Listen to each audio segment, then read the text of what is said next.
You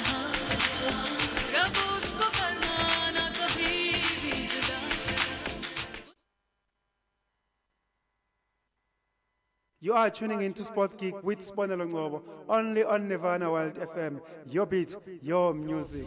Hala! The views, opinions, or comments expressed on this program does not reflect the views, opinions, or comments of the radio station or its management.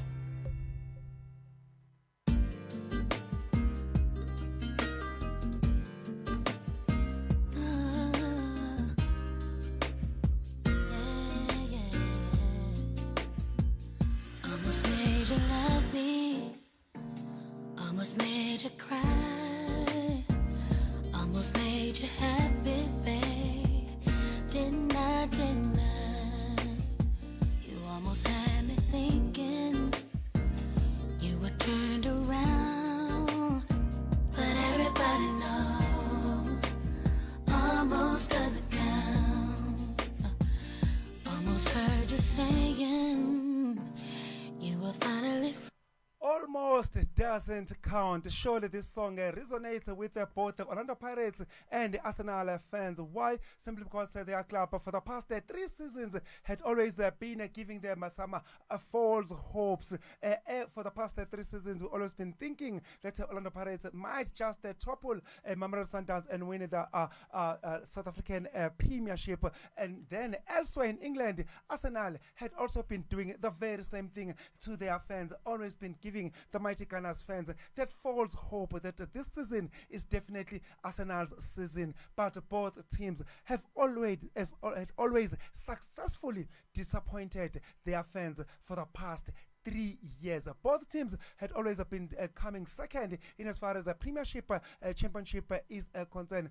Arsenal in England had always been playing that bridesmaids role to Manchester City, and then here in South Africa, Orlando Pirates had also been playing that bridesmaids role to Mamelodi Sundowns. That's been the state of affairs in as far as Arsenal and Orlando Pirates always been saying we are building for the next season. We are building for the next season. By the look of things, it looks like that next season is not forthcoming because both teams have always been giving their fans that false hope. Surprise, surprise, both teams, their last games, they had a chance to try and put pressure on their the pace setters in the form and shape of Mamelodi Sundowns here in South Africa, and then Liverpool out in England.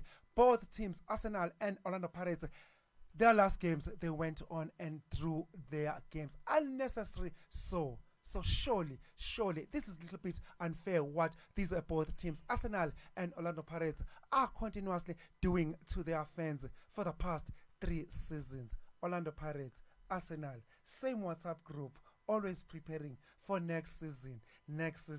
Will this next season ever come, or it will always be next season forever? Hey, as you know, Mamelodi Sundowns have been league titles for about 7 years now. So looking for the 8th title, judging from how on the trot, by the way, and judging from how Orlando Pirates they're busy dropping points. And as you rightfully spoken about Orlando Pirates, they drew 0-0 against midweek, by the way, Stellenbosch. As you know, this is a bookie team. This is a team that thrashed them 1-0 in the first round, following that sweet revenge from the MT8 as Stelis were thumped 3-1 by the very same Orlando Pirates. You look at Arsenal on the other side, they drew 1-0 with Man United. As you know, Man United, I was so surprised they find themselves in an unfamiliar territory, number 14 on the log. Flirting with relegation. You see, flirting with relegation, and they were desperate for points, by the way, as they were going to play against Man United at Old Trafford. I should say, as they're going to play Arsenal at Old Trafford. But surprisingly, Arsenal, instead of them coming to close the gap deficit that is stretched by Liverpool, they didn't take that opportunity of that. And you look at on the other side, Orlando Pirates in the Betway Premiership, as you know, they've got 4 games in hand. And the opportunity was, you must just try to win your games in hand so that you can also reduce the gap deficit that is stressed by Mamelodi Sundowns at the top of the log. Because Mamelodi Sundowns did drop points last week against Golden Arrows, yes, when they played to a 1-0 draw. And then you look on the other side, I wasn't anticipating Arsenal to drop points as well. But for now, I'll stick with Orlando Pirates. I'll come to Arsenal. So with Orlando Pirates, as I rightfully said, they played Stellenbosch, and Stellenbosch, they approached the game on a bit of a low block. It's like they were looking for that draw. So Orlando Pirates got to have chances where the likes of Relebole Mofokeng and Tshegofatso Mabasa tried their best, but surprisingly, they made changes because of Stellenbosch. The goalkeeper was suspended, Sage Stevens, the first choice goalkeeper, and then Oscarine Masuluke. Remember, the goalkeeper who scored the Pushka Award against Orlando Pirates. So he was in goals. He made some good saves in that game. And at the very same time, Brian Onyango was red carded. So which forced them to play on a low block because they didn't have a choice despite playing at Athlone at home. Yes. So that's why Orlando Pirates pressed hard, but hey, that low block was just difficult to break. So as the game progressed, I realized that Orlando Pirates, they're under pressure because of Mamelodi Sundowns on the other side. They're doing well. They're leading 2-0 against AmaZulu, where we saw Arthur Sales scoring the final nail in the coffin, the second goal, for them to clinch the 3 points against AmaZulu. So that's why I realized, seems like the league is going to be over. And the repeat of the past 2 seasons where they couldn't win the league title are Orlando Pirates. So which means Jose Rivero needs to have plan B, because I realized that he keeps making... it doesn't rotate his squad. Yes. As such, fatigue starting to creep in, and there's too many congestion of fixtures that are coming going forward.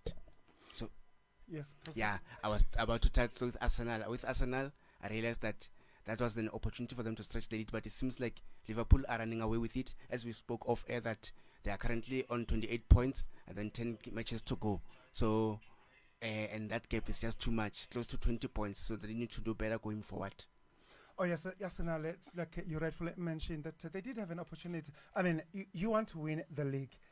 You are playing Manchester United, who are in 6s and 7s of late. So surely Manchester United, they were there for the taking, and the Arsenal, they should have capitalized. It's fine. Then Manchester United, if you throw it Manchester United at Old Trafford, yes, we could understand in the past. But like you rightfully mentioned, that Manchester United, currently, they're flirting with the relegation. They're at number 14. So surely Manchester United is always there for the taking. You want to win the league.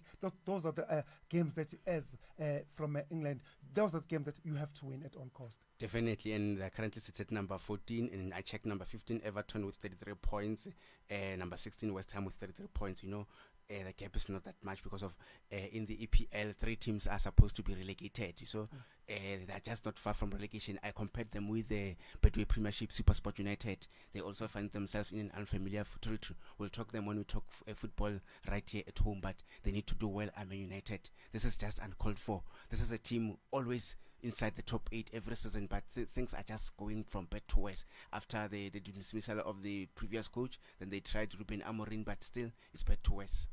Still with Arsenal, we can see that they still got 10 games to go. So they've still got an opportunity to prove us otherwise. The storm is not yet over in as far as the Arsenal are concerned. They've still got 10 games, meaning 30 points is still up for the taking in as far as Arsenal are concerned. We did check that they've played 28 games, so meaning in total they must play 38 games. So should they go on and get all the maximum points that are available for the taking, that will take Arsenal right up to 95 points come end of the season, should Arsenal go on and win all their remaining games. With Liverpool, they've got 9 games, but Liverpool, should they go on and win all their games, I believe they've got 58 points. Should they go on and win all their games, they will go on, and they will go on up to 97 points. So what does that mean? That means should Liverpool go on and win all their remaining 9 games, and Arsenal still go on and win all their 12 remaining games, Arsenal, they would still be 2 points short to topple Liverpool. So by the look of things, it looks like the odds are stacked against Arsenal. But this is football. 12 games is still that's 10 games rather, is still a long way for Arsenal. So as Liverpool, 9 games, anything can happen. Maybe they might just choke in the last 2 or 3 games, and that might just give Arsenal that's Molanyana a chance to try and push Liverpool down to the wire. So, but by the look of things, Arsenal, you've still got a chance to prove us otherwise. Most definitely, but I'm worried because of the like some bit of consistency. That's Arsenal, Arsenal. and then you look at Liverpool; they're very consistent. So that's the boring part for me. And I see they've got a game in hand, Arsenal, for them Yes. to level the number of games with Liverpool because Yes. they've played 28 matches and Liverpool have played 29 matches. Yes. Which means if they get to win against Chelsea, which is a tough Which game, is tomorrow. top of the battle, top four clash there, so they will be on 58 points, which means they will be trailing Liverpool by 12 points, of which it tells the story that as they're still going to play Liverpool, they must just make sure that they get something, at least 3 points. It's a win. It's now or never for them going forward. So, but Liverpool are very difficult. They might say, let's just try and get a draw. A win will be bonus. But then I still think Liverpool will win this one. So I think they've been having a consistent season by far. And then coming back closer to home, Orlando Pirates, we say that they've still got how many? 12 games to go towards the end of the season. So if we look at 12 games, that gives us how many? 36 points that is still out for the taking in as far as the mighty Buccaneers are concerned. We see that they currently have 40 points, lying second to Mamelodi Sundowns. So if we're to say take that 36 points that is up for the taking plus 40 points that they've already acquired, that will give them a total of 76 points come end of the season. But on the other side, in Mamelodi Sundowns, they have played 22 games, meaning Mamelodi Sundowns, they've only got 8 games to go. And what does that mean? Mamelodi Sundowns, they've only got a maximum of 24 points that is out there for the taking. Mamelodi Sundowns, they've already acquired 58 points. So if you were to do some maths there, you check 58 points plus 24 points, that is still up for the taking. The maximum that Mamelodi Sundowns can get for themselves if they go on and win all their remaining games is 82 points. 82 points versus 76 points that Orlando Pirates can get should they go on and win all their remaining 12 games. So what does that mean? That simply means that Orlando Pirates, they will still be 6 points shy of toppling Mamelodi Sundowns, denying Mamelodi Sundowns the opportunity of winning the Betway Premiership for the unprecedented 8 times on the trot, with Orlando Pirates always for the past 3 seasons playing, occupying that bridesmaid position number 2.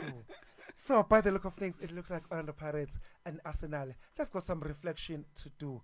If they want to make this thing if they want to make this thing be about them, occupy the center stage and be the bride as compared to the bridesmaids role that they've been playing for the past 3 seasons. Indeed, and I'll start with Orlando Pirates. I think the disadvantage with them is that they're also not scoring goals, so which is a huge concern. And you check Mamelodi Sundowns, they are a free scoring team, of which they score 2, 4. As you know, last time we spoke about them being 4-4, slipping everyone by 4 goals. Last month, by the way. So which gives them a huge advantage. And I'm looking at Paris. You still have to go to play the likes of Kaizer Chiefs, of which it will be a crash game. We don't know if the game will end in a draw, Kaizer Chiefs will win or them winning. So they've got 2 many tough games. Golden Arrows, then improved Golden Arrows under the leadership of Manqoba Mngqithi, of which he won't make it easy for the big guns as they're still going to play also Kaizer Chiefs or under Pirates. So with Sundowns, they're done. So for me, I still think Mamelodi Sundowns has what it takes to win this league title. In fact, like I'll just put my head on the block, Mamelodi Sundowns will be crowned 8 times Betway Premiership champions. Still with the Orlando Pirates trying to topple Mamelodi Sundowns. Orlando Pirates, they do have a chance come tomorrow at FNB Stadium to change their fortunes, to try and enhance their chances. Their slim chances, I must say, their slim chances of causing an upset and win the 2024-2025 Betway Premiership. So they have to start tomorrow and beat the current log leaders, Mamelodi Sundowns. How do you fancy their chances come tomorrow? Orlando Pirates versus Mamelodi Sundowns, go FNB Stadium, Crown Mines. First thing, I'm worried. Like I said, they're not scoring goals. They won the other game. Who's that? Pirates, yes, at home as they're the host for this encounter. So they've won 1-0, and then later on they drew 0-0. 1-0 against Chipa United, by the way. So I'm looking at your Riveros record against Mamelodi Sundowns in the league, extremely poor. So I think only drawn 1-1. The rest of the matches since he took over from Orlando Pirates has been Mamelodi Sundowns winning. So you look on the other side, Michael Cardoso will be saying, okay, we just won 2-0. So we are playing at FNB. At FNB, last time we visited there, we thrashed Kaizer Chiefs 5-1, 2-1 recently in the league this season. We met them in the cup. We thrashed them 4-0, 4-4 in the Kali Knockout Cup. So FNB seems to love them a lot. So I'm just worried about the UCC Veres record against Mamelodi Sundowns in league matches, of which I think, as like I said, they are free scoring, and then when Sundowns, yes, if they get chances, that clinical. Orlando Pirates, they're not scoring enough, of which it can work against them. So, but it's a clutch game, by the way, because of since he took over from Orlando Pirates, Jesse Rivero has never beaten Mamelodi Sundowns, of which it gives Mamelodi Sundowns an edge, judging from how they won against midweek the 2-0 against Golden Arrows. So for me, I think Mamelodi Sundowns will do that double over Orlando Pirates. There won't be so many goals, but I'm anticipating an odd goal 2-0.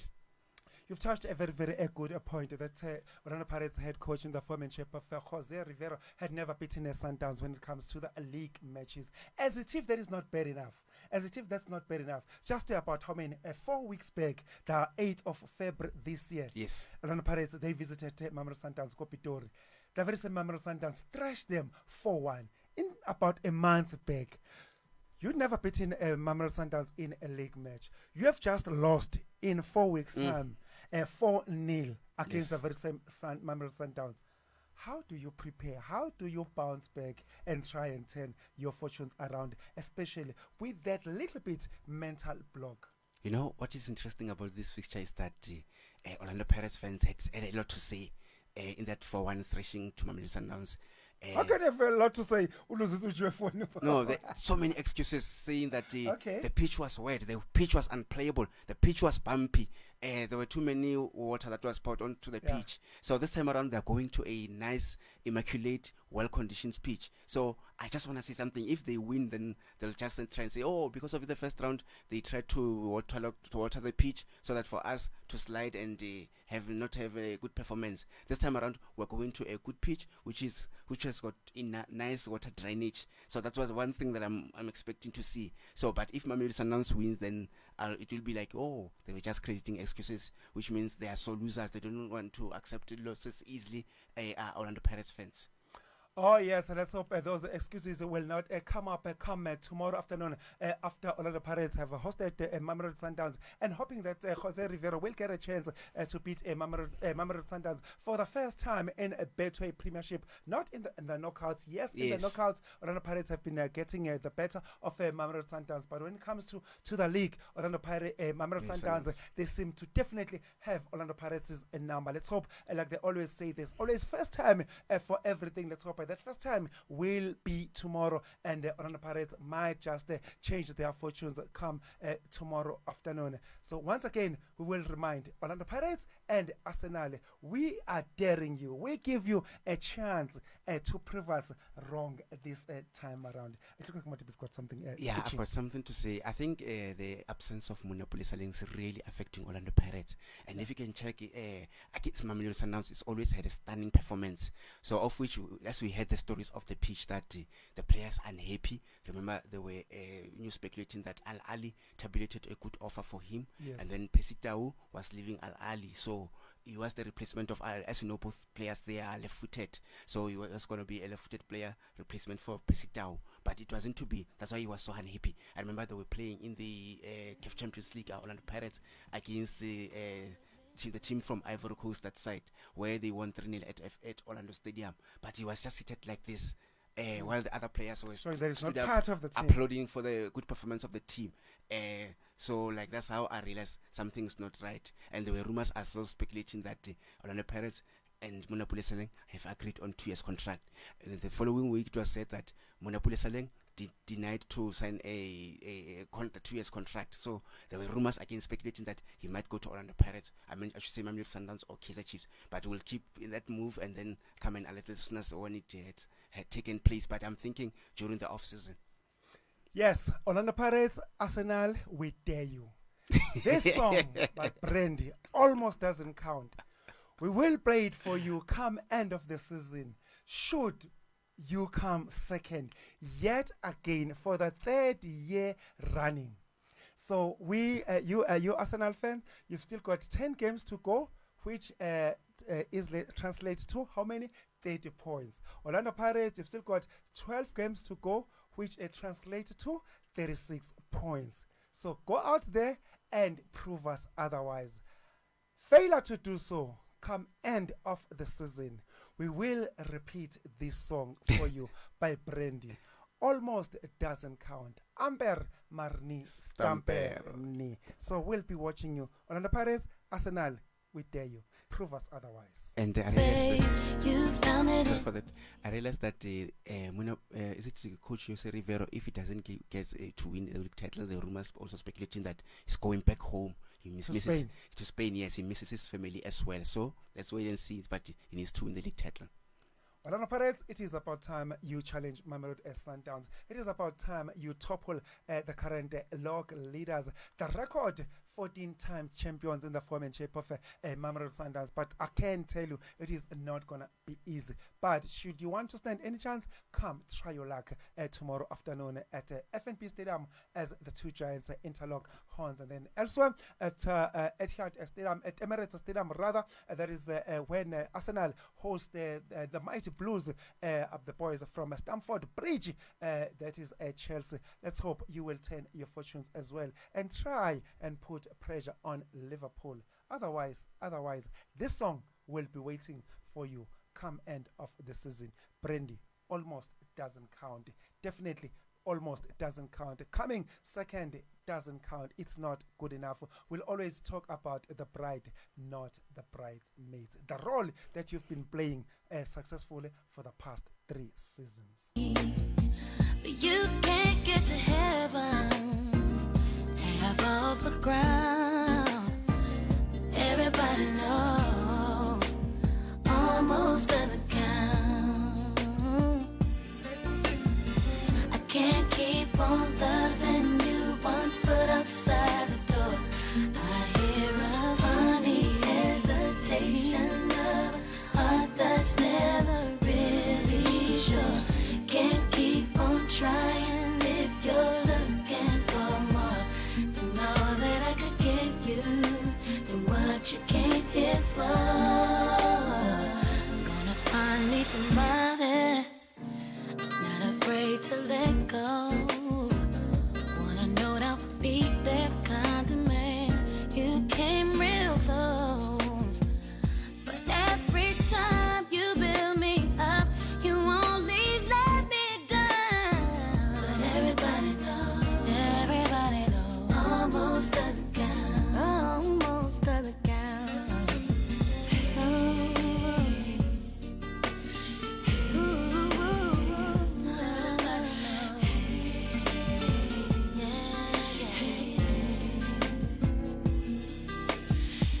Can't keep on, baby. Can't keep on trying. Everybody knows, almost doesn't count. I can't keep Almost doesn't count.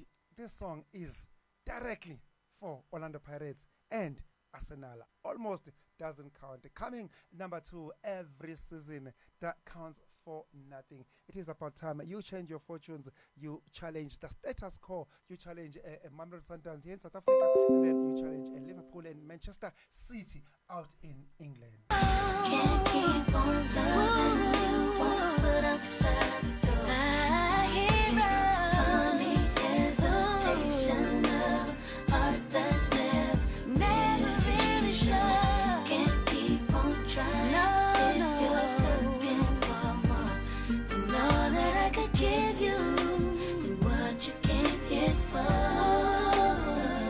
Maybe you'll be sorry, maybe you'll be cold, maybe you come running back, babe, from the cruel world. Almost convinced me you're gonna stick around, but everybody knows, almost doesn't count. So maybe I'll be here, maybe I'll see you. A very good morning and a warm welcome to Nirvana World FM, your beat, your music. We bring you a sports gig with Sibonelo Ngcobo every Saturday morning, that is between 11 and 1 p.m. And as always, I always have my co-pilot in the form and shape of Modiba Abida. But before that, DJ Powen is always on the ones and twos, bringing you our teen kids. That is every Saturday morning between 10 and 11 o'clock. Meet him once again come next weekend, the same time, same place here on Nirvana World FM. Your beat, your music. That is a DJ Powen on the ones and twos, mixing it up for you the way you like it. You and I, we are together from now 11 a.m. until 1 p.m. Not that I'm complaining, I just love the sound of it. Hoping the feeling is mutual. That's how they roll in the township. At the summit, we'll kickstart our show by looking at cricket and see how did the cat team eventually come down in as far as 2025 ICC Champions Trophy that was co-hosted by Pakistan and Dubai. And we'll also look at the Cricket South Africa One Day Cup. I believe the cat team is coming down this weekend. We'll also look at the Vodacom United Rugby Championship. And guess what? Who is the new South African Shield champion? The things happened down in Durban. Durban City, the venue was the Kings Park Stadium. That's when the home side, the Mighty Sharks, hosted the Gauteng, the Johannesburg outfit in the form and shape of the mighty Emirates Lions. Motiba will tell you all that and more, what eventually went down, and go on and tell us whether the South African Shield has a new home or not. And then I will also look at what's happening in as far as Amapogo are concerned. I believe this weekend, Lapana Ainzizwa, Lapana, the Springbok head coach, Lapana Ras Erasmus, mentioned his alignment squad. And the things also happening as far as rugby is concerned. I believe on Thursday night in Galatina, there were South African Rugby Awards. We've got all that and more for you. So as the Guineas Six Nations Cup, it is coming to an end this weekend. We'll give you the permutations that who stand to win the Guineas Six Nations Cup, which is going down this weekend. Will it be Ireland, France, or even the dark horse England? We will tell you all that and more. Guess what? In the motor racing, oh yes, it is back this weekend. Motiba will tell us all that and more. What's happening in as far as Formula One Grand Prix is concerned. I believe this weekend it's going down under. That is Australia for you. Football. Oh yes, we did mention that elsewhere English Premier League. It is going down the second place. Arsenal, they've got a date with the Blues, the boys from Stamford Bridge, in the form and shape of the mighty Chelsea. We'll also look at the Champions League, the quarterfinals. Draw is out. We'll also look at the Champions League draw, what is happening in that front. So all you have to do is just stick around. We've got you covered, no maganjane, as always. Let's quick go for a breather. When we return, we'll be talking cricket, ICC Champions Trophy, so as the Cricket South Africa One Day Cup. Wayikutwa taba injalo lento lo from next door halala.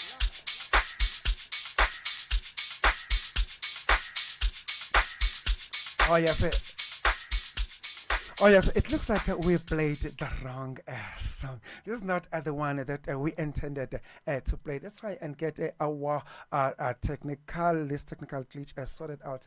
Let's see if we can get it right at this time around. Oh yes, here's the song that takes us away for some Britanyana to Pro Beat. They give us the song titled Hard Kick. Welcome. This is your favorite station. Stay tuned.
There was Edu Probate. They gave us the song titled Hard Kick. Surely, even if Umzimba Okanile, even if you're one of those people who cannot occupy the dance floor, surely you can dance to this song. It's easy, man. You just go into like this.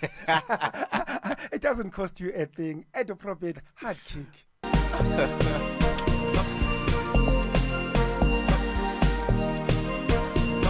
How difficult can it be? Just lokunyakaza akancane. No one will pick it up with khona uyibhimbi umzimba oqinile. People will think you know your way around the dance floor.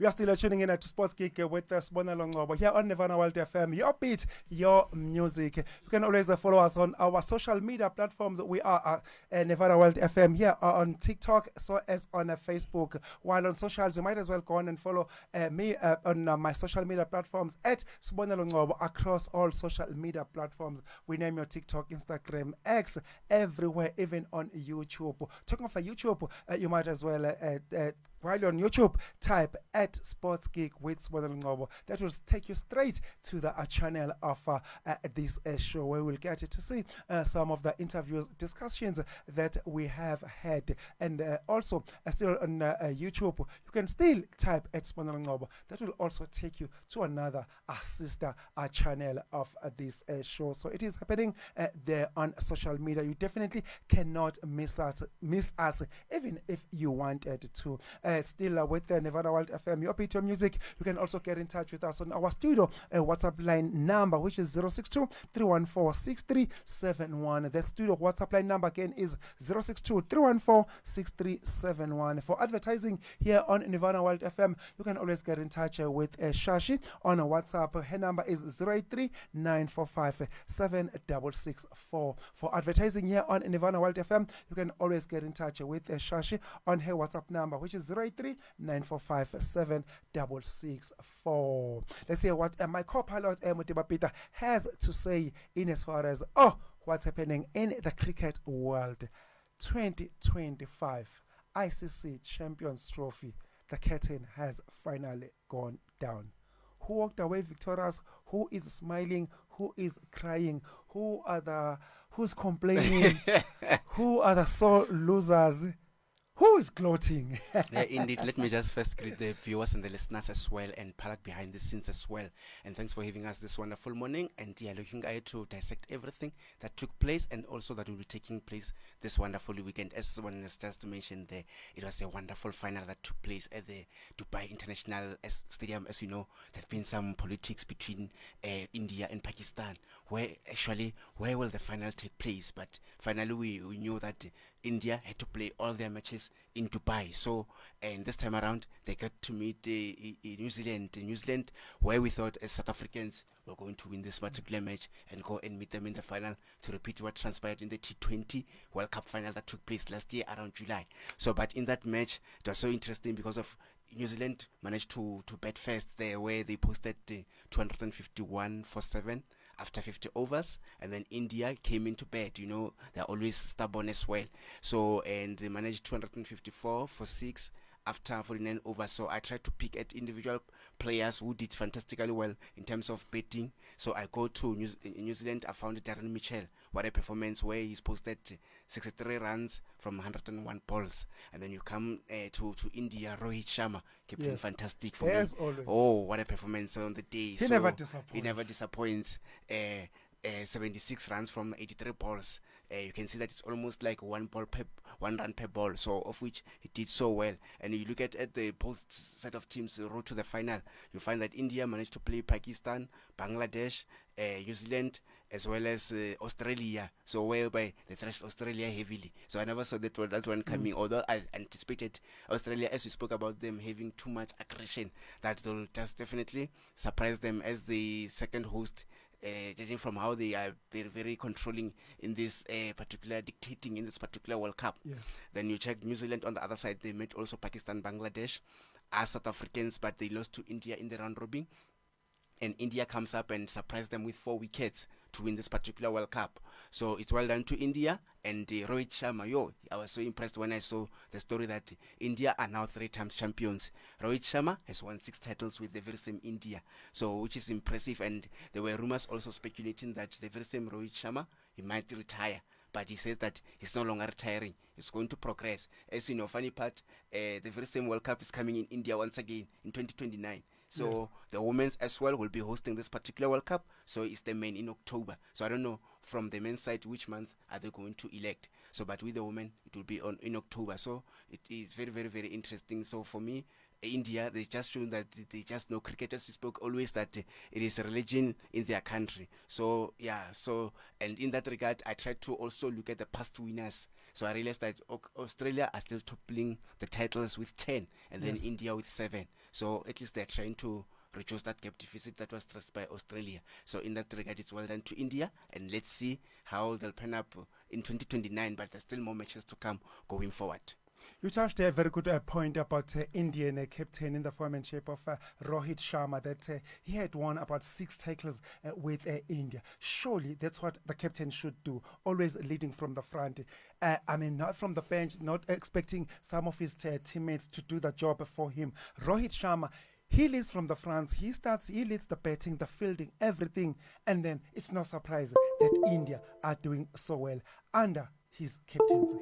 Definitely, captain fantastic, leading by examples. He's just showing to his teammates that he'll always be there to fight for the country, the badge of the country as well. So he was, for me, I was so impressed when I saw his profile, when I also saw the performance on the day, how he played also almost like as a all-rounder. So he performed so well for me. So which impressed players like Mohammad Shami to grab wickets, with the likes of Michael Bracewell, 2 wickets, Michelle Santa there with 2 wickets as well. Should I say Varun and Jadeja as well. So they did so well for me when I watched them. So but for me, he's just captain fantastic, leading by example. So hopefully in the next coming tournament he'll play a major role once again for India to do well, maybe grab another 7th title going forward. But let's see, because of I was so disappointed with Australia. I realized that maybe then they were not fit to play because of some of their matches were disrupted by rain. You see, that's how I felt. When they're going to play India, I'm like, hey, India will slap them, because India have been playing and they've won all their 5 matches as far as before. Should I say four matches before playing the 5th game in the final years. So it was so impressive for me with India. So with Captain Rohit Sharma, well done. And then let's not forget also Virat Kohli as well. Oh, so, King Kohli. King Kohli, by the way. Look at the number of runs. The average, when I checked, the 218 runs in those 5 matches with the average of 54.18. It was so impressive. Impressive indeed. Congratulations are in order for the 2025 ICC champions that is in the form and shape of India, led by their captain, fantastic in the form and shape of Rohit Sharma. Yes, there are some excuses. There are some crying babies. With India, they were favored. They bully ICC. They do as a level. They do as they want to, and always get away with murder. That comes after India refused to play their games out in Pakistan, and forced and demanded that they play their games out in Dubai. So what did that mean? It meant India, they were not going to be subjected to traveling, no jet lag, nothing, no ups and downs. That meant India, they were going to play in one cricket ground. That cricket ground automatically became their second home away from home, because they knew everything about that pitch. They knew where the cracks are, what is the best decision to take in the event you win the toss. And even their fans, they knew that they will only book one hotel, stay there. They will not be subjected to the up and down, of which the other fans of other teams were subjected to, which affected the attendance or the support of the other teams of your South Africa, Australia, and your Pakistan. Pakistan, obviously, they were playing at home. Your New Zealand as well, Australia, they can always cry foul. But India, yes, they did enjoy some benefits, but who cares? They eventually walked away victorious. So congratulations are in order for Rohit Sharma and his Indian troops. And then now we're coming closer to home. Cricket in South Africa, One Day Cup. I believe the curtain is coming down this weekend, but that is not without controversy. What is that controversy? Looking at the finalist, the team from Durban, this is Hollywood Bets. Yes. They came through a back door. Knights, they were disqualified because they failed to comply to transformations target that are set by Cricket South Africa. So the Knights, they were disqualified. Okay. That automatically meant, hey, KwaZulu Natal, Durban franchise, Hollywood Bets, Dolphins, come. Yes. Yeah, here's the opportunity. They were out of the knockout stages, Dolphins. Yes. They came back, they took the opportunity, they said, hell no, we are having a second bite on the cherry.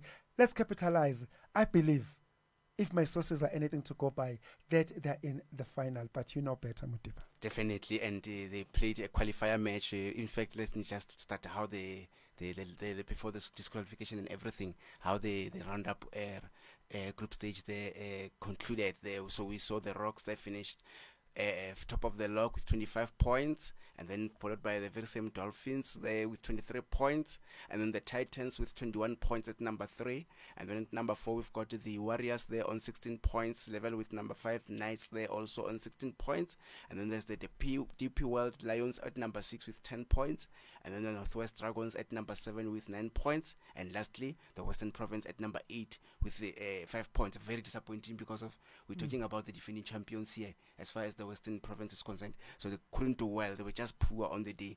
So, and as you spoke about the Dolphins, they managed to play the Titans there, and in that match the Dolphins, they posted 228 for 8 after 50 overs, and then the Titans managed to post 163 after 36.4 overs. You can see that the Dolphins were rampant on the day as they won by 65 runs. Hey, back back door.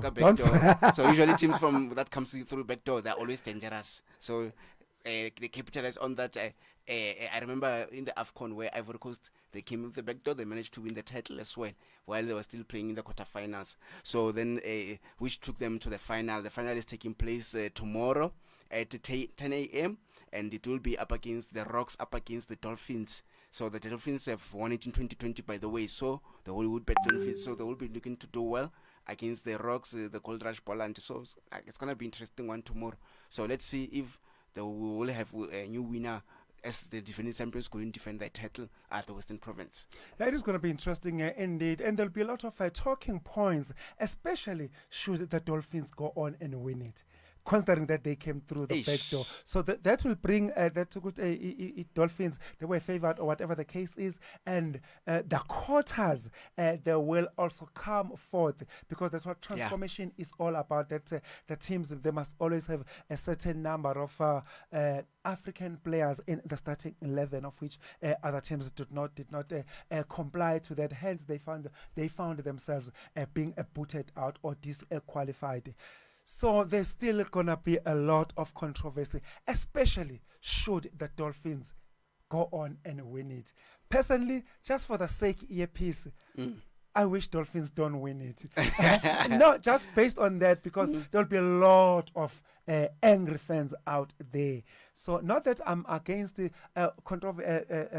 transformation, not that I fear the controversies and stuff, but I just happen to love a piece. So, but believe you me, should Dolphins go on and win this cup, there will be a lot of anger in the count. There will be a lot of controversy. People will be on social media. It's gonna be a buzz.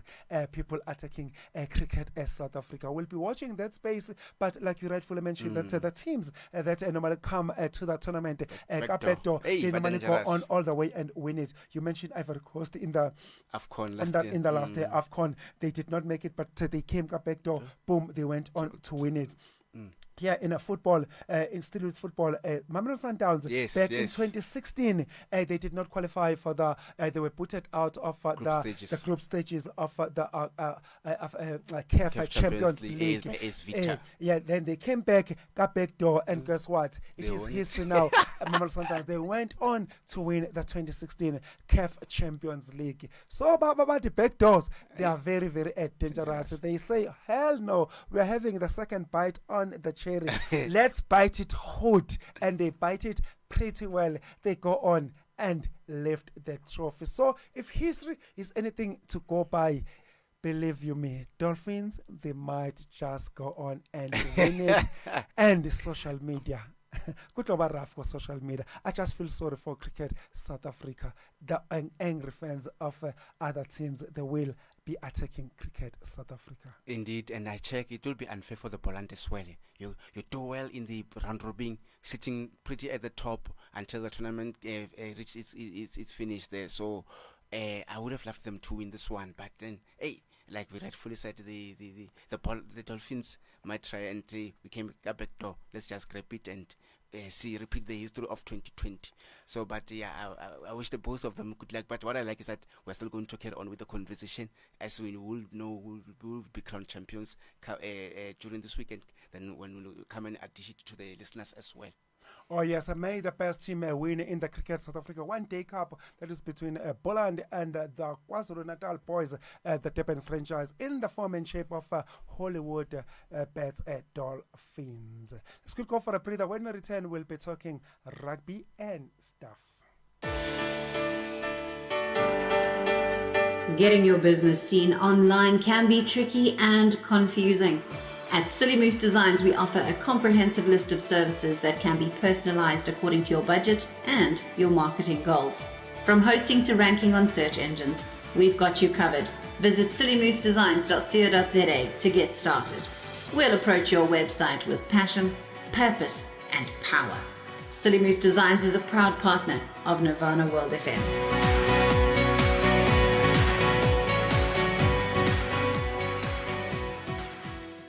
Heard a baby bellow at the top of its lungs in a public place, far from your best music track, right? For a more beautiful note, contact Nirvana Sounds for your studio and live recordings. We engineer sound to perfection according to your specifications. We ensure crisp and clear audio-video conversions and delight your function with sound, stage, and lights for hire. Our quotes are immeasurable to the ear. Contact us now on 03945 7664. Nirvana Sounds, powered by Gospel World FM. In a world where compassion is needed, Ashraful Aid lent a hand to the Palestinian refugees. A source of warmth in the chill of winter, we supported children and families in Jordan. An indication to humanity's resilience and the power of unity. Embrace the spirit of giving because every bit counts. Together we can make a difference. Donate today. You are still tuning in to Sports Geek with the Sponel Ngobo here on Nirvana World FM. Your beat, your music, and we come to you live from our Lenesia studios south of Johannesburg, Ekwole, Gauteng, Maboneng, Nganaga. And you can always get in touch with us on our studio WhatsApp line number, which is 062-8577-42. Our studio WhatsApp line number again is 062-8577-42. And you can always get in touch with Shashi Singh if you want to advertise here on Nirvana World FM. Your beat, your music. You can get hold of her on her WhatsApp number, which is 083-945-7664. Her number again is 083-945-7664. That is Shashi Singh for any advertising here on Nirvana World FM. And on social media platforms, we are there as Nirvana World FM. And don't forget, while on socials, to go on and type @Sponel and you will get to follow me personally, and you get to converse with me 7 days a week. TikTok, Facebook, and Instagram, or we are there even on YouTube. Just type @Sponel or even better, type Sports Geek with Sponel while on YouTube, and you'll go straight to our show there, our channel rather, on YouTube. Now we're moving away from the social medias and stuff, diving straight to cricket. Vodacom United Rugby Championship. I believe there was a big game that went down eGagasini eThekwini Kwelkapanana, that is KwaZulu-Natal, eDurban. in the Shark tank. Talk to us. What went down between the men in black and white, that is the Sharks, when they hosted the Johannesburg franchise in the form and shape of Emirates Lions? Indeed, it was part 2 because of the other part they played here at home, and I think it was Ellis Park Stadium, if I'm not mistaken. Yes, it was Ellis and Park. the Lions managed to emerge victorious in that game. So it was a crash game, and this time around, the Sharks, as you know, they're doing well in the URC. They're among the top 5 in that URC log standings. So the opportunity for them to close the gap deficit alongside the likes of the Vodacom Bulls, which is also inconsistent, as well as the Glasgow Warriors. So in that game, it was so fantastic to see experienced players coming to the party. So the likes of Siakolisi there getting a praise of tries there. It's very impressive for me. Grant Williams as well. We spoke about them last weekend as impact players. Speedy. You see, Grant and Williams. leading to that particular game as impact players, and they never disappointed. Nick Halton as well managed to score also a try. And then I see the Hendricks twins there managed to come up with a conversion as well as a penalty. Johan with a conversion, and then Jaden with Hendricks with a penalty. So with on the other side, I realized that the likes of Tapio Mafura, Richard Krill, as well as Franco Mare were managed to score the tries for the Lions, but it was not enough because of on the day, like the Sharks were saying we are playing at home, Kings Park Stadium, Jerusalem Kings Park Stadium. Yes. We need 2 points going forward. So and they got it in style as they won that particular match by 25 points to 22. So, and looking at the head-to-head with the two teams, I realized that they in the last 5 meetings, Lions had an upper hand. They won 3, and then the Sharks won 2. So, but then the game on the day proved the stats wrong, that the Sharks on the day will deliver and come up with a sweet revenge. So it's well done to them. And Siakolisi, I thought maybe after departing Racing 92 was going to struggle here at home, but he seems to have put the standard way up. So in terms of the standings, Leinster are still top with 57 points, followed by the Glasgow Warriors with 44 points. As the teams have played 13 games, so the few matches to go. So I think the points will be very, very vital going forward. Now the Sharks at number 4 with 39 points, the Munster at number 5 with 33 points, the Cardiff Rugby there at number 6 with 31 points, and then the Edinburgh at number 7 with 30 points, and then the Lions at number 8 with 29 points, level with number 9 Connacht there with 29 points as well, and then the Scarlets at number 10 with 28 points, level with the Ospreys at number 11, Stormers at number 12, Benetton at number 13, and number 14 we've got Ulster on 27 points, and then Zebri at number 15 with 25 points, and lastly the Dragons, who are performing poorly with only 8 points. So points will be crucial after this international break, as currently we are on 6 nations. As just going back to that game that took place down in Durban last weekend between the Sharks and the Lions, it was not only just 5 points only. There was also a bonus or incentive for the South African Shield. That is the Shield. That's the trophy that is contested by the 4 teams that are competing in the Vodacom United Rugby Championship. We're talking about your likes of your Sharks, Lions, DHL Stormers, so as the boys from the Jacaranda City in the form and shape of Vodacom Blue Bulls.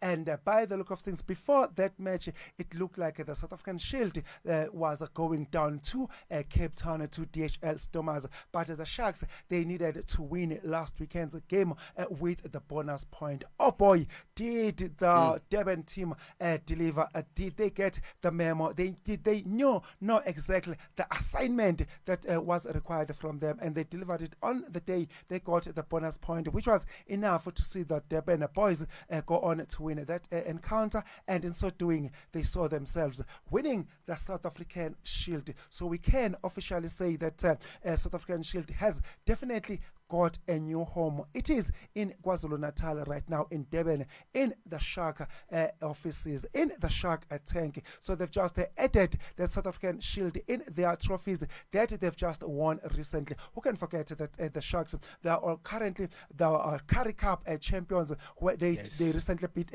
Ama Lions here in Johannesburg, Ellis Park Stadium. I believe they beat them by 16 points to 14. Thanks to that, still by by J. Jordan Hendricks, that 59 meters penalty conversion drive, rather, if you will. So Sharks, they seem to be pressing all the right buttons. Did I mention the PCR challenge that they also won last season? So by the look of things, it looks like Sharks, they seem to be doing all the right things, pressing all the right buttons, singing all the right notes. So recently, I can confirm that they are currently EPCR Challenge Cup champions, Currie Cup champions, South African Shield champions. What's next? maybe, just maybe URC. Who knows? Who knows? Investor Cup is still also at hand. On. So you see, but especially a Vodacom URC champion final, that's definitely their target. Still talking with the Vodacom URC championship. Don't forget that for the past 3 seasons since South African teams joined the URC, we always had a South African team in the final. True. First 2 seasons we had Stormers. They were the runners up, and another season they won it. Yes. Last season we had the Blue Bulls. Unfortunately, yes. they threw it away. They lost to Glasgow Warriors in the final. So surely, hopefully, if the trend, if the history is anything to go by, come end of this season as well, come the final of the Vodacom United Rugby Championship 2024-2025, we might just have another South African team in the final. So by the look of things, if the form is anything to go by, it looks like we might just have the Sharks this time around in the final. DHL Stormers, they had their chance 2 times.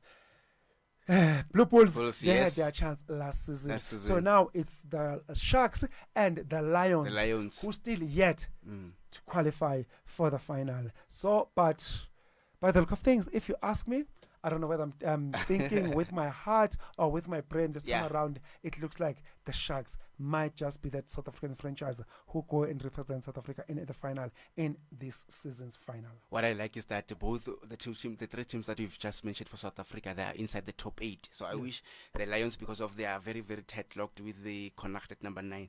But they must just make sure that they win their matches. And as you also spoke about the Sharks getting a bonus point, the Shield, so it gives them that ample chance to say we can finish second and try and emulate the Glasgow Warriors, the defending champions, of which I check Leinster already they've qualified for the knockout stages, judging from how they've stretched the huge gap, 57 points against 44. It's a movement for Warriors. But what I like with rugby is that you can get per match, you can get 4 to 5 points, of which is very, very impressive. But I'm just happy that the Sharks have tremendously improved this current season. So, and hopefully, if anything to go by, they can even clinch the URC, because of one thing I've checked with Leinster. They always choke where it matters most. They always get those early knockouts in the quarterfinals. So, and some of the teams, the Munster, they've been in the final before, they've won it. So very, very interesting when I look at this lock standing. So, but I wish also the Lions can try and represent South Africa very well. So stay in that top 8, which is because the top 8 is always recommended by number 1 to number 8. So I'm impressed so far with the 3 South African teams. Oh yes, still away the Sharks. Don't forget that they won last week's match without some of the Springboks players, the likes of Eben Etzebeth. They were not available for selection. The likes of Mambimbi, he was not playing. Trevor Nyakane. Lucanio Arm was not playing. Trevor Nyakane, they were not playing. Andre Esterhuizen, he was not playing. So surely, by the look of things, it looks like Sharks, they've still got a lot in their arsenal. Should all their Springboks stars return, it looks like the Pop might just dance. It looks like Sharks, they might just get their momentum and go all the way and cause an upset, and even better, go all the way and win this year's Vodacom United Rugby Championship. So we'll be watching that space with keen interest. Still with us, South African rugby. Don't forget that this weekend there were some rugby awards that took place this week. That was a Thursday night. We saw the Springboks. They were voted the club of the year, which was not surprising. We can't forget, looking at their last season's performance, they won almost everything last season. They won the rugby championship, beating New Zealand 2 back-to-back into games, and they also put the mighty Australia, the Wallabies, away 2 in 2 games, yes. and they went on and beat your England. Oh, everyone was getting a backslan from the mighty Springboks last season, so they did pretty well. No surprise at all to see them voted the team of the year, and their head coach showed it was obvious. Uras Erasmus, he was going to be voted coach of the year. So Uras Erasmus, congratulations indeed, as well as his team, the mighty Springboks. And the young player, upcoming player of the year, it was a no-brainer. It went to Sasha Feinberg, Mngome Zulu. And then the big one, the player of the season. Guess who walked away with that trophy of being the player of the season? All I can say, he was the proof that once again dynamites come in small packages. He's not that big. He's a very, very tiny player. If you ask me, I would say maybe, just maybe, he's got some springs on his feet.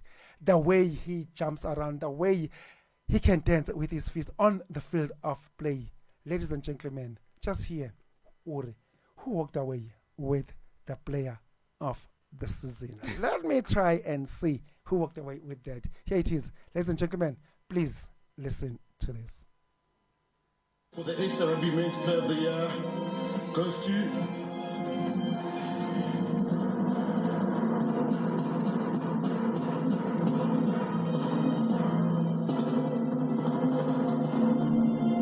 he's small, he's got a big heart, he'll step you in a phone booth.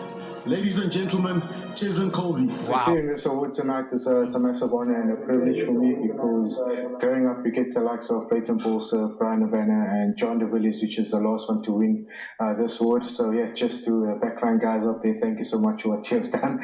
And for me to get this tonight, it's really, as I said, it's really an honor. There's so much talent within this country, the Springbok team, and the guys that showcased the performance throughout 2024. And for me to stand here tonight to accept this award is just a massive thank you to the coaches, the players, my family that supported me throughout, and hopefully there'll be many more. He's small, he's got feet loaded with springs. Ladies and gentlemen, there is none other than Cheslin Colby, player of the year. What a performance he's had. What a year he's had. He's represented South Africa so well deserved, from judging from how we've been sleeping and how he's been involved in every starting 15 that our very own coach Erasmus selected. So I'm not surprised. Not surprised at all. No one actually was surprised, considering his last year's performance. Oh, he was always the influential player in as far as the mighty Springboks are concerned. He always operates on the wings. His latest position of late, he's been operating on that jersey number 14, which is the right wing. The dancing feet, none other than Cheslin Colby.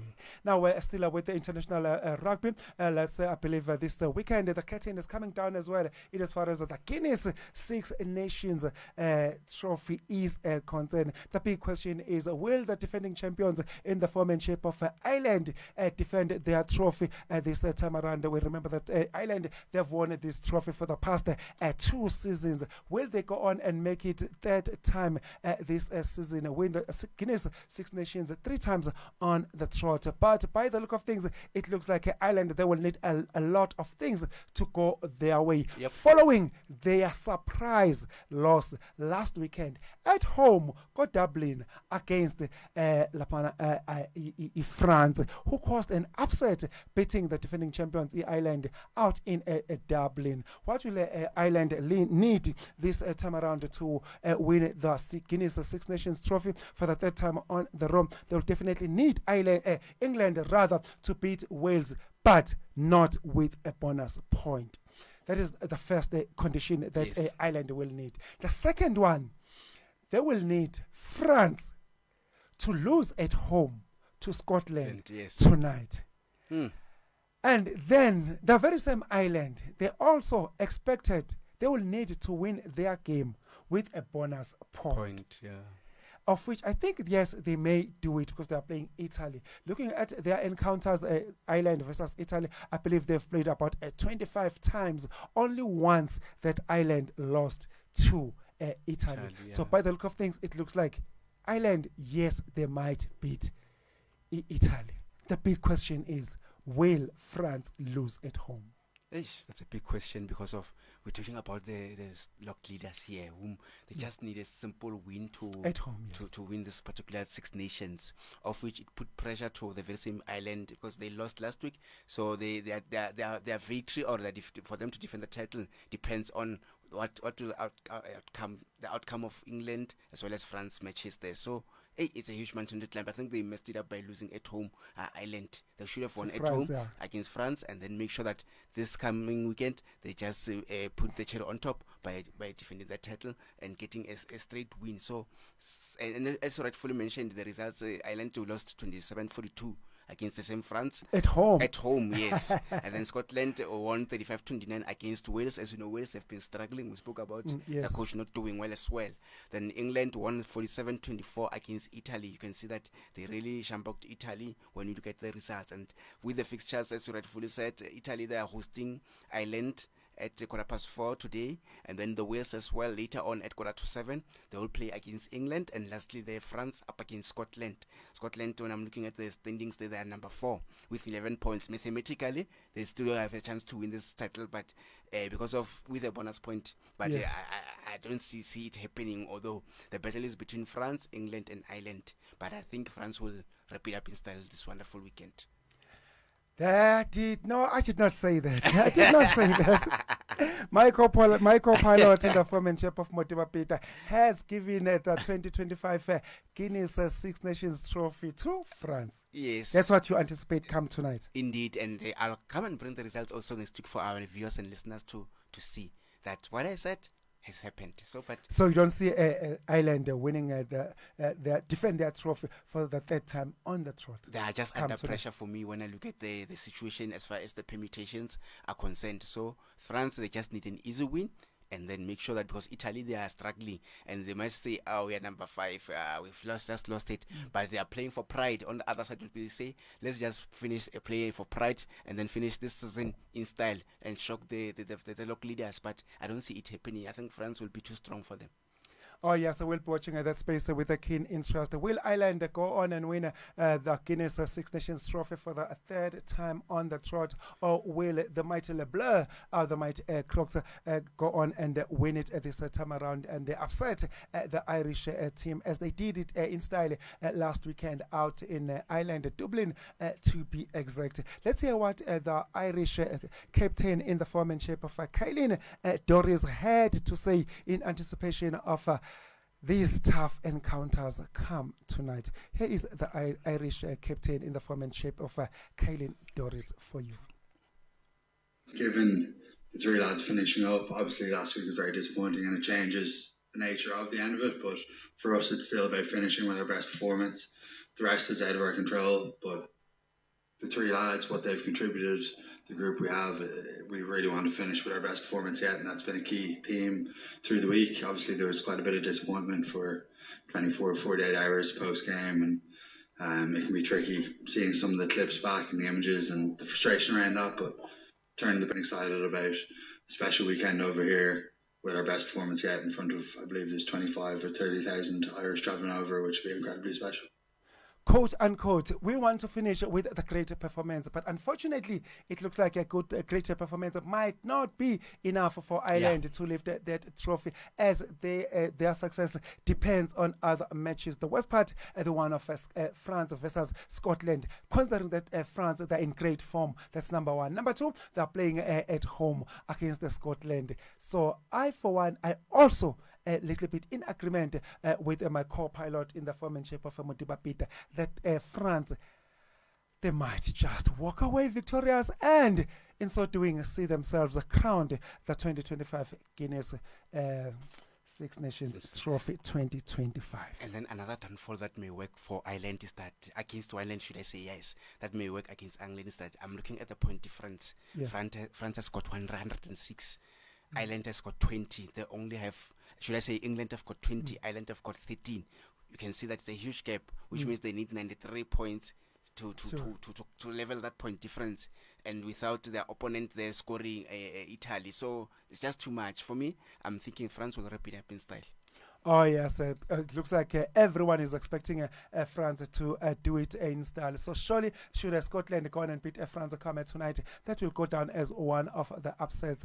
And I believe the neutrals will definitely want to see a new winner, because by the look of things, it looks like Ireland, they've been dominating this Six Nations tournament. And don't forget about the feud between the Irish fans and the South African fans, the Springboks fans, because it is the very same Six Nations that has made the island to start thinking they are the world beaters, they are the world giants, and the Springbok fans, they just do not want to accept that. They say we are the world champions. Yes, when Ireland, you are dominating the Six Nations, of which the Springboks do not participate on, as we all remember that the Springboks, they participate in the Rugby Championship, which is played by the Southern Hemisphere teams, the likes of your mighty New Zealand, the mighty of your likes of Australia. So as the mighty Pumas, that is Argentina for you. So surely the Springboks, they definitely do not recognize this Six Nations. They only recognize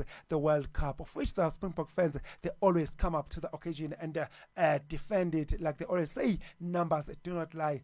Springboks, they are the unprecedented 4 times Rugby World Cup champions. Let's quick go for a breather. When we return, we will quickly look at what's happening as far as motor racing is concerned. I believe it is back with a bang this weekend.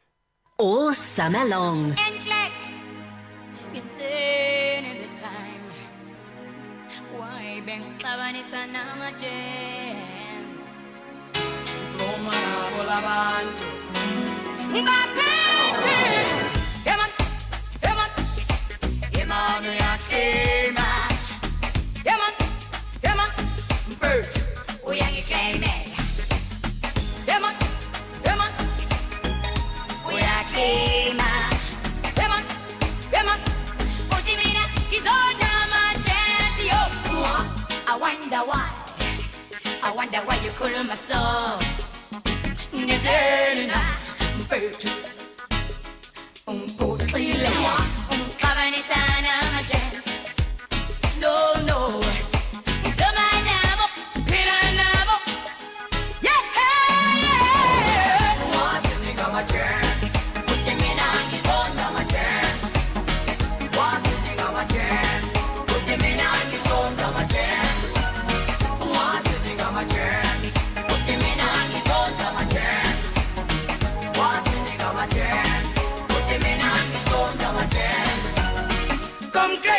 Kulumangani, vestiti, non è facile.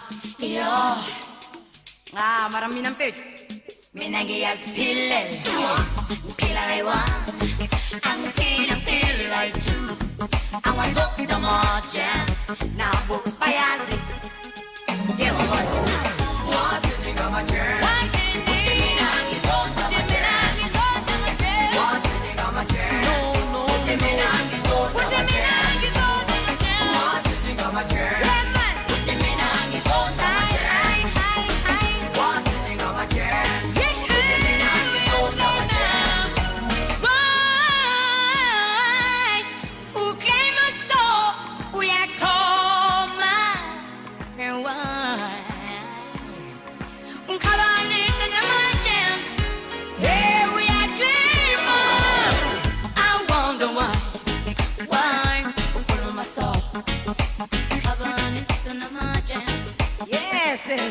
As I'm claiming so. Why, oh why?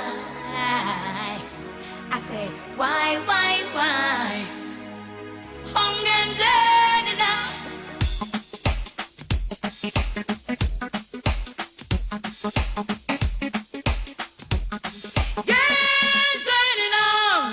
Yeah, you blow me now on my chance. Still I'm stalking on my chance. Jive is stalking on my chance, yo. Strategy man, no man all my gents. Here's an strategy man. Still a novel, still a song. Organizzare per più buon. Why? what? Why you set us so? Why you set us so? Wazini ngamajensi suthi mina ngizonda amajensi. Why uclaima so? Why upapa so? That is none other than Brenda Fassie. Remember that last weekend we played another song by Sinyaga. I believe the song was titled Zonda Amajensi. That is where Sinyaga was dissing the very same Brenda Fassie and Yvonne Chaka Chaka. And Brenda Fassie was not gonna be outdone. She bounced back, and this is the song that Brenda Fassie bounced back, retaliated to Sinyaga, saying Sinyaga, Oban, when why uclaima, who do you think you are? I do not hate emergency. Skimmer song and emergency. We are big buddies with emergency. So for you, Sinyaga, to come out and say Gizonda emergency, you are out of order. Only Brenda Fassie could respond that way. What a comeback by the late Brenda Fassie, taking on Sinyaga. Those were the great all days. Sinyaga versus Brenda Fassie. Ola Machens, Zonda Machens. But Usinyaga started the whole fight. Brenda, what? Yo, ufike kaya. Right. Homa Raifet. Yeah. Carlos Waimela. That was a Brenda Fassie for you, giving us that song, Emergency. May both their soul, that is a Brenda Fassie and the Sinyaga, their soul continue to rest in eternal peace. Formula One motor racing, I'm told it's back with a bang, and it's happening down under. That is none other than Australia for you. What's happening in as far as that Formula One Grand Prix is concerned? Definitely, you're talking about Australian Grand Prix. I think tomorrow we'll know who's the winner. I think majority of drivers here will be saying we want to have a good start. As you know, Max Verstappen he will be defending his title as well for F1 motor racing. Yes. But when I did some correspondence as far as last season is concerned, he wasn't the winner, so he got a break. So Carlos Sainz was the winner. So this time around, things have changed. As we spoke last week that Lewis Hamilton has now joined Ferrari, yes, teammate with Charles Leclerc, which makes things very, very interesting for me. So, and Sergio Perez as well has just lost the seat, and then Max Verstappen has a new teammate driver by the name of Williamson there, so Liam Lawson I should say. So we'll be alongside driving Red Bull alongside Max Verstappen, which makes things very, very interesting. But let's see how tomorrow will transpire. As you know, it's a 58 laps race. So after tomorrow's race, then we'll change gears we go to China, the Chinese Grand Prix taking place next weekend as well. 56 Grand Prix will come when we dish out the feedback of that particular Australian Grand Prix taking place tomorrow. We'll also look ahead to China's Grand Prix expectations from the winner and the other drivers, because of when I reflected back to last season of this particular Australian Grand Prix, I found Carlos Sainz having been on the podium with the likes of Charles Leclerc as well as Lando Norris. Max Verstappen was nowhere because of that break. So there are too many changes, so I can't wait as well. It's going to be a lovely race come tomorrow. It's going to be a lovely race come tomorrow. But the news that have just come in, remember that yesterday they started with the practice, and yes, then it continued this morning to time zone difference with South Africa and Australia. The news that have just come in is that Lando Norris has just taken the pole position ahead of his McLaren teammate, that is in the foremanship of Oscar Piastri, and ahead of the defending champion, the reigning champion in the foremanship of Max Verstappen. I can confirm that it's going to be for the first time that the McLaren boys team up or line up in the front row in Albert Park Grand Prix circuit come tomorrow morning when that main race takes the center stage. I'm going to ask you a little bit unfair question. Okay. Yes, it's only the first race this weekend. Max Verstappen did pretty well last season, at the beginning of the season. True. Towards the end of the season, he faded away. Yeah. But luckily for him, he already accumulated enough points to see him through, to see him over the line come end of the season. But if his form is anything to go by, surely Max Verstappen did not finish pretty well. In so doing, fine, he rewrote the English phrase that always say it's not how you start, but rather how you finish. But as far as Max Verstappen is concerned and his last season campaign, that was not the case. It was for him mainly about how he started. Fast forward to this season. You rightfully mentioned that Sir Lewis Hamilton has joined a Ferrari. With all those changes, how do you fancy Max Verstappen chances? Or whom do you tip? Whom do you predict to walk away victorious in terms of individuals, so as the construction companies, your McLaren, your Red Bull, your Mercedes and stuff? Based on the Australian Grand Prix or the overall for the season? The whole season. The whole season. That's why I said it's a little bit unfair, but I'll pose it anyway. Okay, I'll start with the Australian Grand Prix. I foresee Max Verstappen winning.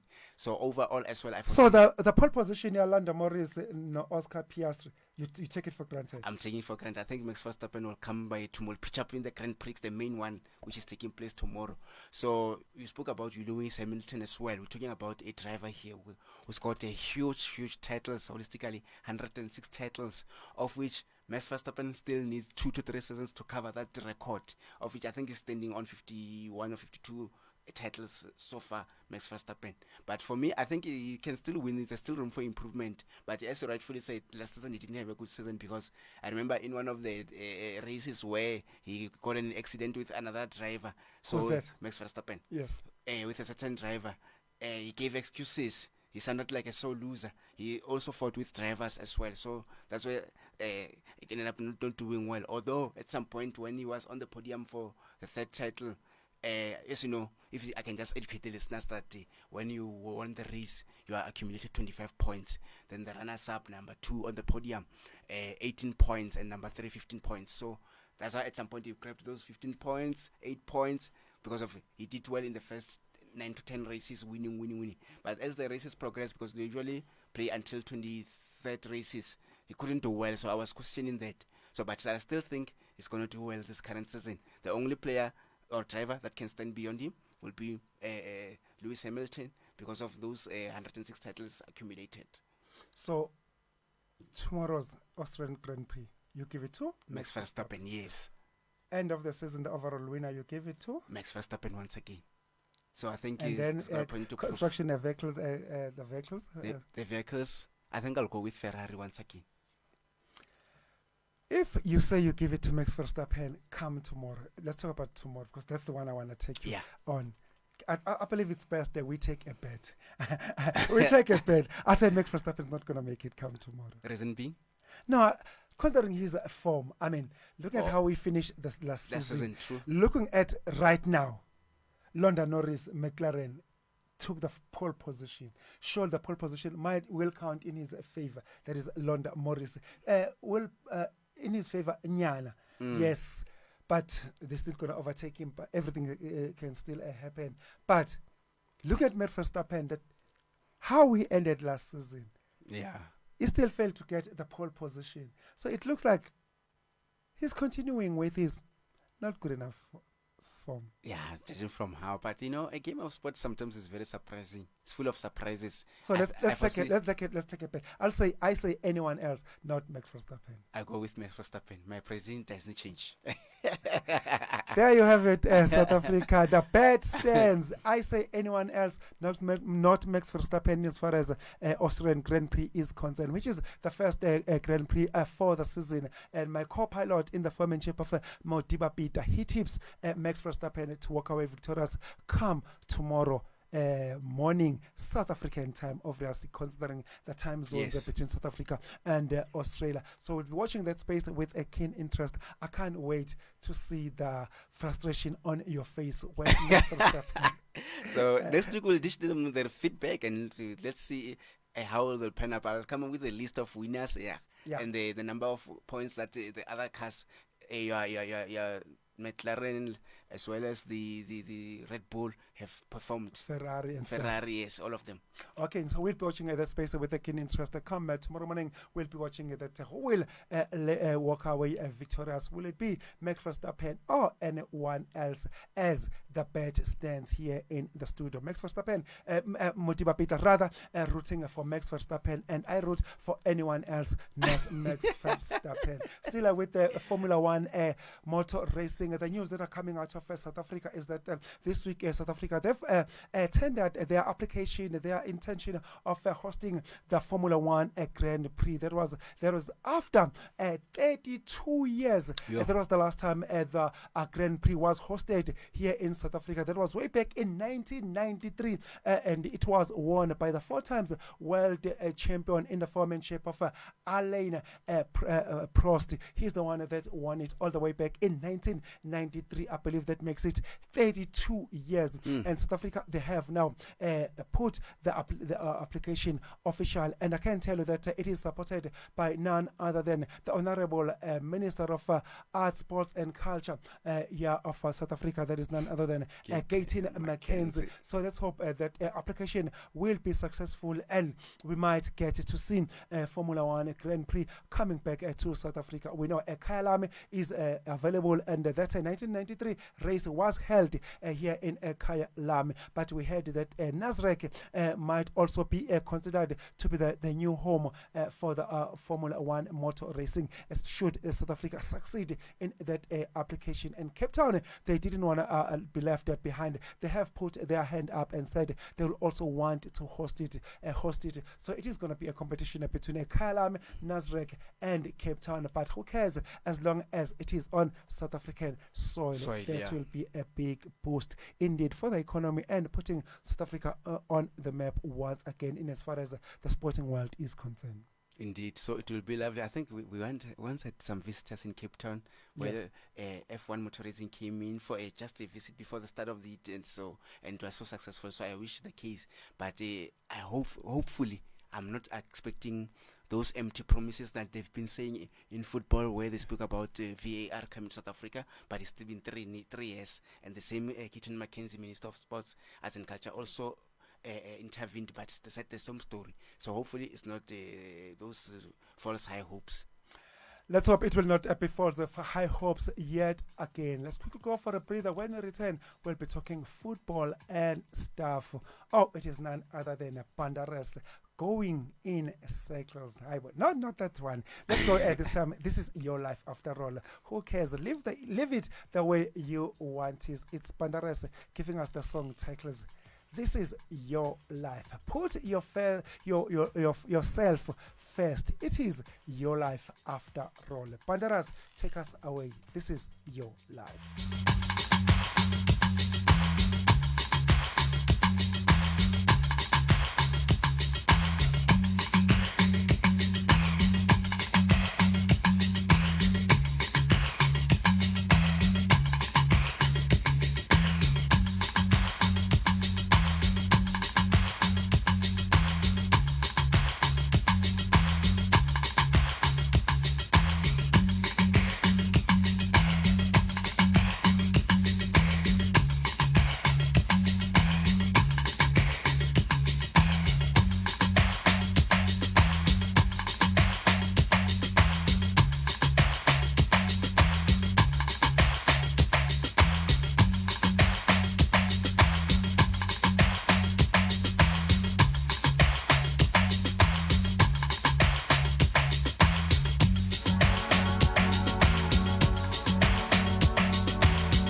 This is your life. Do not let other people tell you otherwise. Do not allow other people to try and live their lives through you. This is your life. Thank you very much to Banderas for that gem. Oh, this song is one of those songs that has stood the test of time. It was there back in the days when we were still clubbing. Oh, when we were still getting boogie with it, when we were still shaking what our mothers gave us. And this song was there in the thick of things. We danced to this song. Banderas, this is your life. Yes, we know there are those people out there who always claim to know almost anything and everything about life. They will always offer their advices to you by hook and force you to try and do things their way while their lives are not of the best. Siyabaz, we know them. Sithule nje siyababuka. So makhelwane siyayihlekela, we look at this self-proclaimed sistole. Miss, I know everything. Obo Mr. They know everything while their lives are not of the best. Now, moving away from that, time is definitely not on our side. Let's dive straight to what's happening on the soccer fields. Last weekend, we saw the Nedbank Cup. Lapana taking the center stage in as far as the Nedbank Cup quarterfinals are concerned. What eventually went down in the Nedbank Cup quarterfinals? Who was dumped out? Who made it to the semis? Definitely, and the Orlando Pirates up against SuperSport opened up the proceedings on the day where we saw they were just without the normal defender there, Kusinati Spisi, suspended after having picked up his fourth yellow card against Chipa United.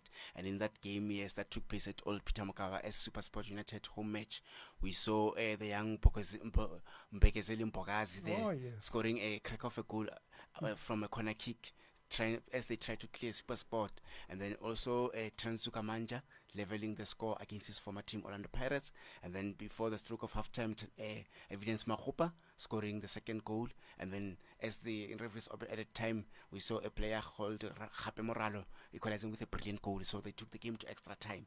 So where I think the coach also made a blunder, Jose Rivero, by substituting regulars where they didn't dominate the match.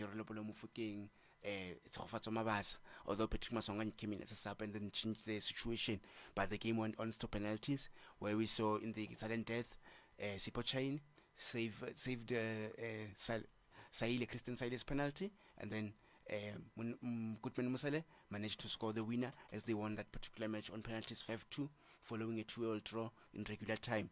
So the next it was Kaizer Chiefs up against Stellenbosch at 6 o'clock, where Kaizer Chiefs took the lead from a penalty spot. There was a handball from Ismail Torre, and as the game reaches towards its end, Andre de Jong managed to level the score from a corner kick, and then it was 1-1. And as the time was added to 4 minutes, Mzuzu Shabalala whipped in a corner kick, and Pulemodi finished. Although some of the fans it sounded like it was controversial because the referee as well as Kumbuso Kasa had a terrible game for me. So there were instances where the likes of Tato Khiba, Ismail Torre, should have been red-carded. So Kaizer Chiefs' goal sounded controversial because of they said Josh Matlow pushed the goalkeeper, Sage Stevens, of which on the other side you check their goal, there was a push from Ismail Torre on Josh Matlow. A lot of incidents that took place in that game, but Chiefs managed to wrap it up in style. Mvundo Vilagazi from a corner kick, Inashimi cleared the ball. The goalkeeper, Sage Stevens, went on to attack the corner, but his teammate Ibrahim Japa missed the ball at the center of the pitch, and then it was just an easy run from Fundo Vilagazi and slot the ball in an empty net. So in the other match, the Mamelodi Sundowns could not play, as we spoke here on the show, that the venue was double booked, so under 17. So I don't know what happened to it as far as the admin. So they knew the fixture for 3 weeks, but on the last day, it was said that the venue has been double booked. So of which I think it's a disgrace to PSL. Maybe somebody will be fired going forward. So on Sunday, we saw Durban City, they're playing Golestro against Marumo Gardens towards the extra time. But I saw Ayandam Jali disappointed me because of he's played at Petro Premiership before with Free State Stars Chipa United, but he couldn't save a single penalty. And then Kagiso Mlambo, the Marumo Gardens goalkeeper, managed to save that particular match. Then immediately, as they won 4-1 on penalties after the match, there was a draw for the semi-finals. Mamelodi Sundowns, as you know, they haven't played Skokun United. It's a slash Skokun United. They will host Kaizer Chiefs. So the winner of the two will host Kaizer Chiefs at home. Let's wait and see who will that be, because of currently they've attracted the service of Eric Tintler. Eric Tintler, of which He once defeated Mamelodi Sundowns in 2016 in the quarterfinals. Remember when Pirates used to have Utenda Ndoro, when you were calling Ndoro and Pumakola 2-0 at Lucas Moripe. So Orlando Pirates will host Marumo Gallants, obviously at Orlando, but we're still awaiting the dates and time for confirmation. So, and that's how it was as far as the Nedbank Cup, and yeah. And the draw is also confirmed. It's confirmed. Is the winner between Mamelodi Sundowns and Sekhukhune United will host Kaizer Chiefs, and then Orlando Pirates will host Marumo Gallants. We are only awaiting the date of the venues and the time as well. Talking of venues and time, Sekhukhune United versus the Mamelodi Sundowns fixture, has the date and venue been confirmed for that feature? Not yet, but I'm suspecting because of we are going for international break immediately after the international break. But then the matches will take place on the 11th, on the 12th, just from what I heard. Semi-finals. The semi-finals, yes. So meaning Sundowns and Sekhukhune United, they must have played by that time. By that time, yes. Hopefully it will be squeezed on the first week of April, judging from how the situation is. Because of the week after next week when you come back, the Betway Premiership will progress. Following that feature, there was a big discussion online about the possibility of Mamelodi, not possibility. People on social media, they regard it as if the Mamelodi Sundowns versus Kaizer Chiefs feature, it is a done deal. Forgetting that Mamelodi Sundowns, they still had to get over the Sekhukhune United hurdle. I'm thinking maybe because of, if you check the records, the stats, the Sekhukhune United has never beaten Mamelodi Sundowns. But then you can't write them off because if you're talking about the team here, which has played in the final before. Remember when they lost to Pirates at Loftus Stadium in that final? Thanks to that creativity by Lodge creating that penalty. The equalizer, and then Charanzuka Manja from Munepale Mpule Sadeng's provider in the 10 minutes. So this is a team as well has done well in this Nedbank Cup. So, but they're saying that based on the fact that they've never beaten Mamelodi Sundowns. But I'm also looking at Aaron Tintler. Remember, he did the invisible. He broke the invisible of Mamelodi Sundowns at Cape Town City. So anything can happen for me. So I do concur with what you are trying to say. After all, football, we always say it doesn't have a therefore. So it's not a foregone conclusion with Mamelodi will get over Sekhukhune United. Before they talk Kaizer Chiefs, I believe they definitely have to concentrate on Sekhukhune United, because should they concentrate on the Kaizer Chiefs game and forget about Sekhukhune United, they might just get a shock of their lives. Still with football, but now moving away from the knockout football, coming straight to league games. There is a Betway Premiership. I believe it got back to our fields the midweek. Talk to us what went down in as far as midweek games are concerned in the Betway Premiership. Definitely, Stellenbosch were wounded going into that game against Orlando Pirates. As you know, Stellenbosch have always been a bookie team for Orlando Pirates. You look at how they won 1-0 in the first round at Orlando Stadium. Last season they did the double over Orlando Pirates. Only Orlando Pirates winning recently in the MTN 8 final. So the game ended 0-0, where one of the players there, Brand Onyango, was red carded for fouling Tshegofatso Mabasa. So that's where I realized the Pirates as well, they got those 1 or 2 half chances. Tshegofatso Mabasa. They had Oxcarin Masuluke in goals because Sage Stevens was suspended due to 4 yellow cards.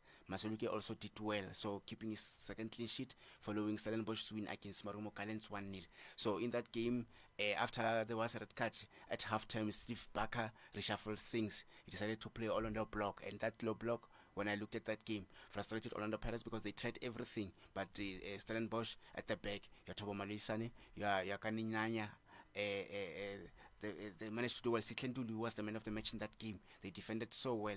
And in Naya, by the way, the Nigerian, they defended well. They also introduced Atenko Semqaba, the young, they also defended well for us. Pasatin, who's also in Hugo Bruce's list of squad that has been called. They managed to hold Pirates to a stalemate draw.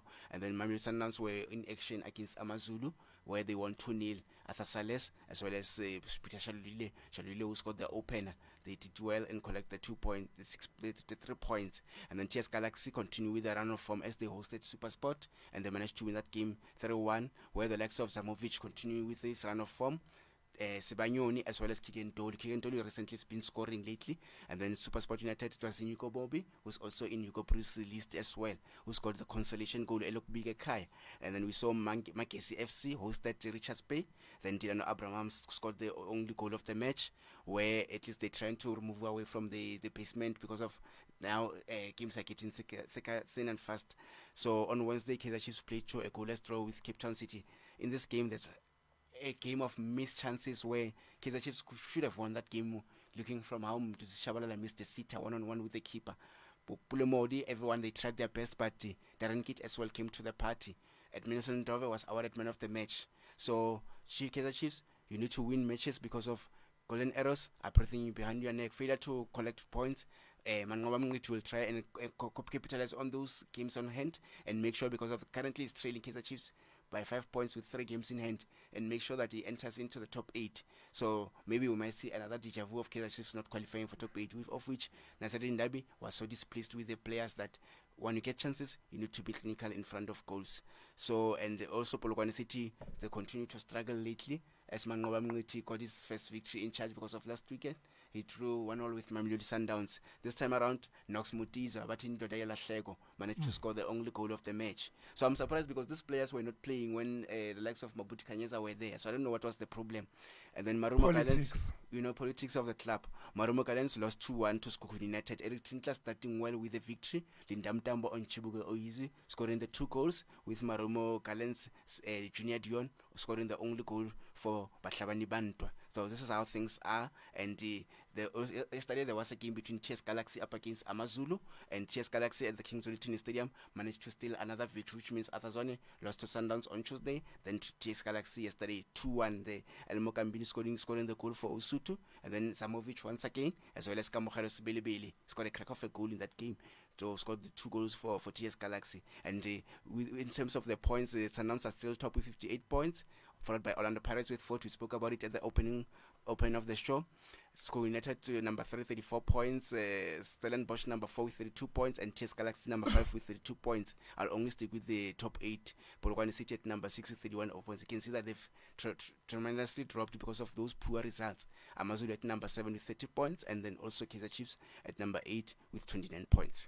Now, moving away from domestic football, let's quickly look at international arena. I believe that this weekend, Bafana head coach, the Belgian-born coach Hugo Broos, named his squad that will do business for South Africa in the World Cup qualifiers against, I believe, Lesotho and Benin. Talk to us about that squad. Indeed, it was on Thursday with Vusiwe Ngcobo, who was live on SABC there announcing the squad. Hugo Broos with Sipue Dludlu there.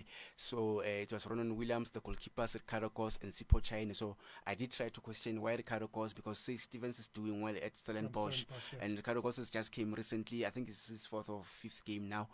Most of the time just Takazani Mbanjwa was playing, because of Ricardo Kos has been conceding goals. It's been poor, and you look at SuperSport's positioning on the log, number 13, and trailing Marumo Gallants by 1 point. So they are, and Magesi as well by 1 point. So you can see that anytime they can go for playoffs. So Gavin Hunt needs to improve on that. So there's defenders, we've got Nyuko Mobi, Krankekana, Thabo Moloisane of Stellenbosch, Ngosinathi Sibisi, Opri Mutiba, Siyabonga Ngezana, Kulisomo Dau, as well as Fawas Basadine. In the middle of the park, we've got Teboho Mokoena, Jaden Adams, Batusi Obas, as well as Talent Mbat. Then the players who are attackers, they up front, there we've got Oswin Opoulos, Patrick Maswanganyi, Ikram Reinas, Relebule Mufukeng, Elias Mokwana, Lyle Foster, Tapelo Morena, as well as Pesita. Pesita is back in the squad, but also there were a number of players who were dropped, 14 players who were dropped. Sage Stevens, as I mentioned, Rushwin Dotli of Kaizer Chiefs, David Titus of Stellenbosch, Kulumani Ndamani. So with Kulumani Ndamani, it was a sad story because of the player was selected and impressed Hugo Broos at TS Galaxy, but unfortunately the player wasn't having passport. So that's how they managed to drop him and brought in Krenkekana. So let's see, because of when they tried to approach Tim Sukas, the owner of TS Galaxy, he did allude to the fact that the player will definitely get his passport on Monday. So hopefully pressure will be on Hugo Broos. Do you recall him, or do you stick with Krenkekana? I think we'll know during the course of the week. Will come also and alert the listeners as well. So there's Evidence Mahopa, Dino van Rooyen, Ashley Cupido is currently left Captain City to join Stellenbosch, Samkelo Kabini from TS Galaxy as well, Sinoxolo Kwaiba of Chipa United, Luke Leroux from Varmano there, and Mihlale Mayambela, and lastly Ndamulele Mapangule, who's currently at Polokwane City. So this is how things are. So there were questions as to why Thabo Cele of Kaizer Chiefs as well has not been called. Talking of omissions, yeah, surely there is one player that topped the charts, that topped the discussions in as far as the omissions, Bafana omissions are concerned. Orlando Pirates striker, jersey number 19 in the former shape of Tsegofatso Mabaso. Hugo Broos continues snapping him. Remember, if you can remember very well, if I can take you back, Ikram Renas as well was part of Tsofa Mabasa. He was always omitted. But this time around, yes, you know, one thing I don't like about Hugo Bruce, he likes contradicting himself. Sometimes he'll confuse you. There was also a question: why do you don't call Kaizer Chiefs players? Kaizer Chiefs players are not doing well this current season. Yes, Kaizer Chiefs, yes, they're not clinical in front of goals, but you can see in terms of players play, they've improved. He stated again that they're not doing well, so of which I fail to understand his comment. But with Tsofatso Mabasa, very unfair, because of we're talking about a striker here who scored a hat-trick when they thrashed Marumo Gallants 8-1, the first hat-trick of the Betway Premiership. We're talking about a player here who scored a hat-trick again in the Nedbank Cup when Orlando Pirates beat Baroka 3-1. So for me, I don't know what must Tsofatso Mabasa do to earn himself a cap. So very questionable for me. So Hugo Bruce must look himself in the mirror and just be open or fair with the player. Oh, let's hope that one day, just one day, Tsakhafasa Mabasa will eventually get his Bafana Bafana call and go on and do a business for Bafana Bafana, because surely, like we always say, numbers do not lie. If you just go back to last season and see how well Tsakhafasa Mabasa banged the net, you will definitely see good. This striker definitely deserves to be in the Bafana Bafana fold. Still with the Bafana Bafana fold, the return of Percy Tau and Lyle Foster. Your take on that? Very interesting, because of, I think, 2 or 3 games back, Lyle Foster was in the squad and he managed to score. We're playing friendlies. Percy Tau is, when I watched him during his days at Al Ali, I wasn't impressed. Hopefully, he has regrouped himself and make sure that he come and represent the country so well. Because remember, even in the previous AFCON, he was just being criticized by the fans. They were not happy with his performance. Hopefully, he has improved, but yeah, it's a good comeback.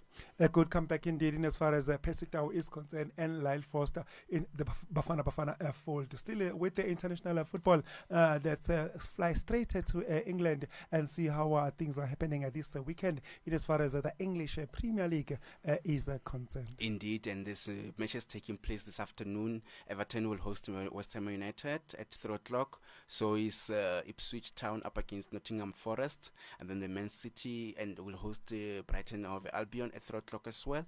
Southampton will host the Wolverhampton Wanderers at 3 o'clock. And then also later on at 5:30, there is Bournemouth up against the Brentford. Then tomorrow on the 16th of March, 1:30, we spoke about it at the opening of the show, Arsenal up against Chelsea. It's a big one, and let's see if they'll continue to try and close that gap, because Chelsea are currently seated 4th on the log. And then Fulham will host Tottenham Hotspur. And then lastly, Leicester City up against Manchester United. Manchester United need to get those points because of they are seated in an unfamiliar position, of which is not good for a big team like Man United. Oh, it is. It is going to be tough indeed for Manchester United to try and get themselves out of that relegation zone. That is a very, very uncharacteristic of the big team of Manchester United's caliber to be busy flirting with a relegation. Let's hope for their sake they will finally get themselves out of that hole that they have dug for themselves. Spanish football, do you have anything from Spain? Definitely. We saw there was a game that took place last night, Las Palmas up against the Alaves, where Alaves were leading 2-0, but in the time minutes, on the 90th minute, they conceded a goal. Also in referee's optional time, Silva as well as Molero, respectively, they scored the 2 goals for Las Palmas to grab that important point, because of it's a battle for relegation, as they're currently Alaves are 18th on the log, Las Palmas are 19.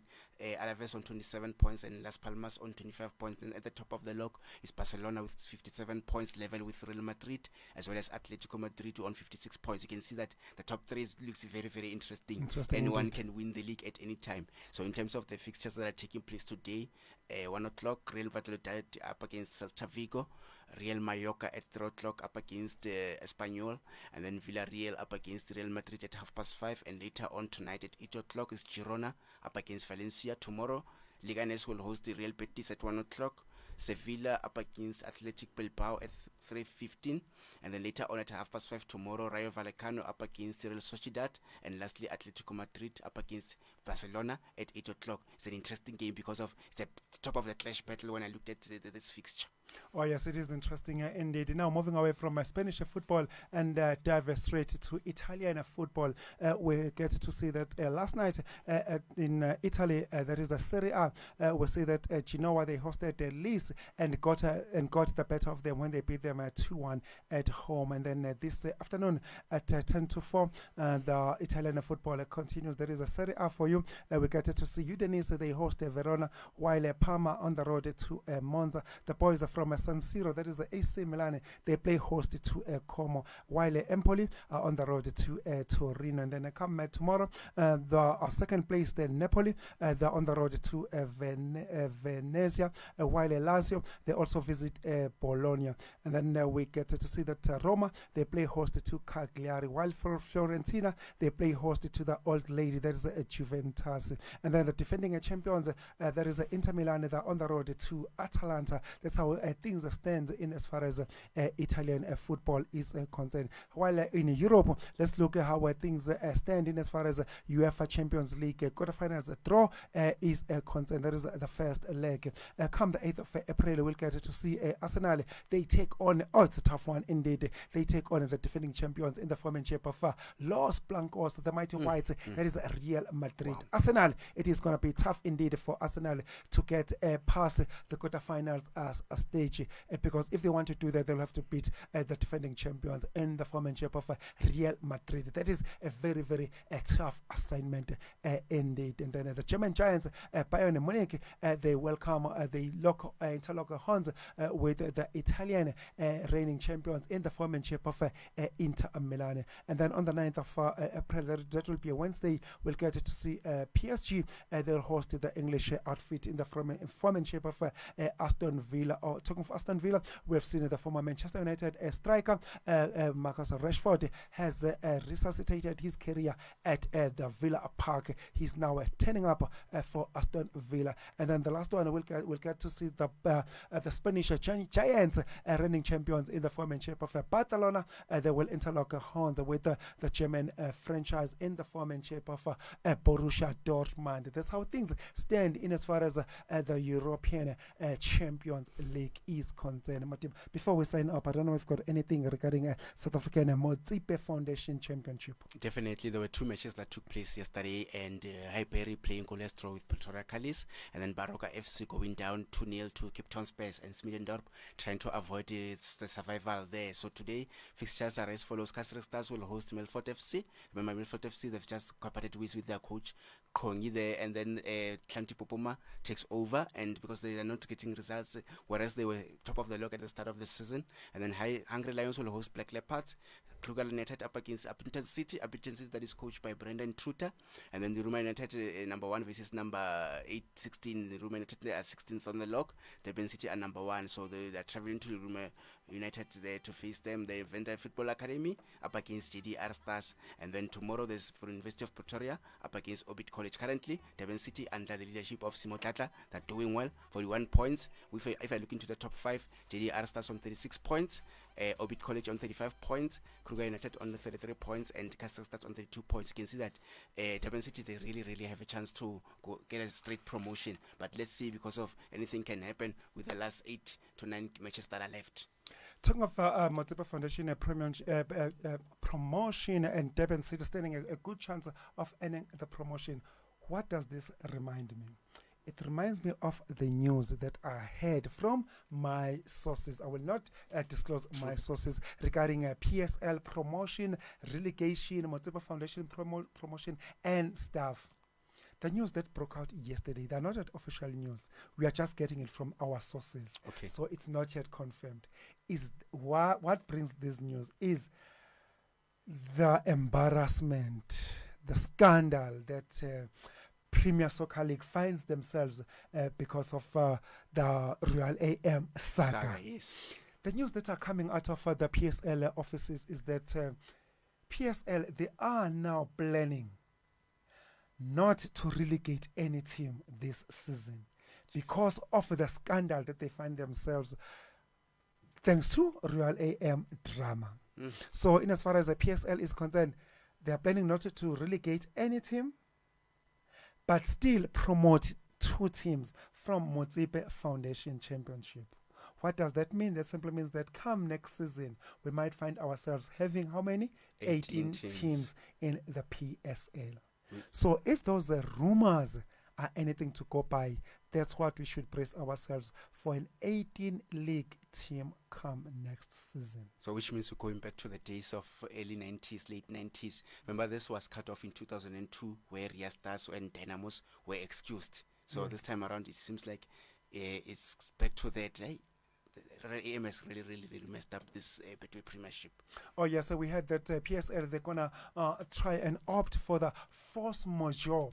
That is a French English. That's a French word that simply means that something happened beyond your control that forced you to find yourself in a corner or in a mess. That's what PSL are planning to activate the force majeure and say, put us in a corner, put us in a mess that we did not anticipate, that we did not see coming, because surely now the points, because there are teams that already played with Royal AM, but there are some that are still yet to play. So how do you go about that? So we had that that's the option that a PSL are planning to go with, to not promote any team, that whoever that buys Royal AM still keep his PSL status come next season, and we get to see Royal campaigning in the Elite League, which is the PSL. So obviously it will be bought by the new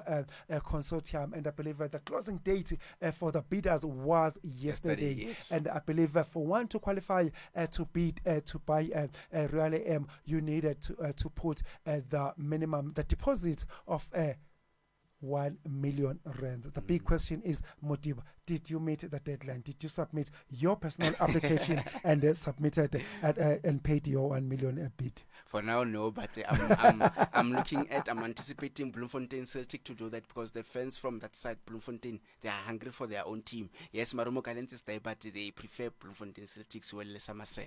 Oh, talking of Bloemfontein Celtics days, that the Bloemfontein Celtics might just return to elite football. I can tell you that some of the bidders that are rumored to be bidding to buy Royal AM is one of the Russian businessmen. There is a Russian businessman who also wants to buy Royal AM, and guess what? They intend to take Royal AM back to Bloemfontein and revive Bloemfontein Celtics. Still talking of Bloemfontein Celtics, we are told that there is another businessman from Northwest as well.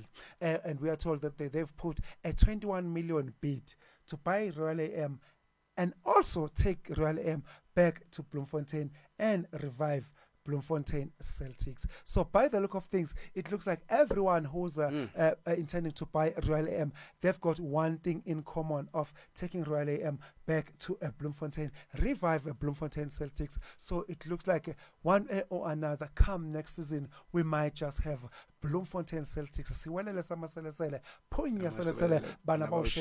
Come next season, it looks like they might just be back in the elite football, which will definitely compromise Marumo Gallants' support, because surely by the look of things, should Bloemfontein Celtics return in Bloemfontein, those current Marumo Gallants fans, I think they will do some floor crossing and go to their old club, Bloemfontein Celtics. Indeed, and let's wait and see. We'll keep updating the listeners, and I can't wait for that. So we are with that. It's been a wonderful day, and it's been a good time. We are all opted for choice as far as watching different sporting codes is concerned, because as the actions kickstart now, so next week when they come in, we'll bring the results and look ahead to some of the actions that will be taking place. And this was our very own sports geek with our very own pilot sports analyst, Modiba Peter. So it's a lovely afternoon. A lovely afternoon indeed. Let's do this once again. Come next weekend here on Nirvana World FM. Your beat, your music. That is between 11 a.m. and 1 p.m. as we normally come and bring you all the hot sporting, different sporting codes, hot sporting news. Don't forget about our bet that we made live here in the studio. In as far as the Formula One motor racing is concerned, Modiba Peter favoring Max Verstappen Verstappen that he will win the first Grand Prix of the season come tomorrow, which is the Australian Grand Prix. And I say anyone else, not Max Verstappen. Only time will tell. But come tomorrow morning, all will be revealed. And then before I sign off, let me put you on the spot once again. It is happening at FNB Stadium. Come tomorrow afternoon at Crown Mines, the home side. The second place, Lapana Orlando Pirates. They take on Mamelodi Sundowns, the current log leaders, the 14 times the record holders, 14 times champions, and the unprecedented 7 times champions. Mamelodi Sundowns, Gabriel Masandawana, Bafana Bastyle. Prediction for that game tomorrow. I believe it gets underway. Come 3:30 tomorrow afternoon. At FNB Stadium in the Crown Mines. Orlando Pirates versus Mamelodi Sundowns. Who walks away with that one? Ronan Williams is back. Lucas Roberto is top goal scorer with 13 goals. Ikhram Ryan is with 9 goals. Lebule Mufokeng is on form, 5 goals. Patrick Masangwani is on and off, but I'm relying on Tsofaso Mabasa as well. I'll give it to Mamelodi Sundowns by 2-0. Mamelodi Sundowns walks away victorious once again in as far as Premiership is concerned. That is the prediction of my co-pilot in the formanship of Modiba Beat. Surely, Orlando Pirates faithfuls, they don't want to hear anything from you, Modiba. From now, we're going for that. How can you predict them losing once again? Come tomorrow as they lock horns with the current log leaders, Mamelodi Sundowns. Bafana Bastyle, the boys all the way from the capital city, Epitor, if you will. Lapana Itoropa, Ladi Nganga. On that note, it is a goodbye from me, Spanol Ngobo. Let's do this once again. Come next week, same time, same place here on Sports Kick with Spanol Ngobo. Till then, it is bye-bye. golden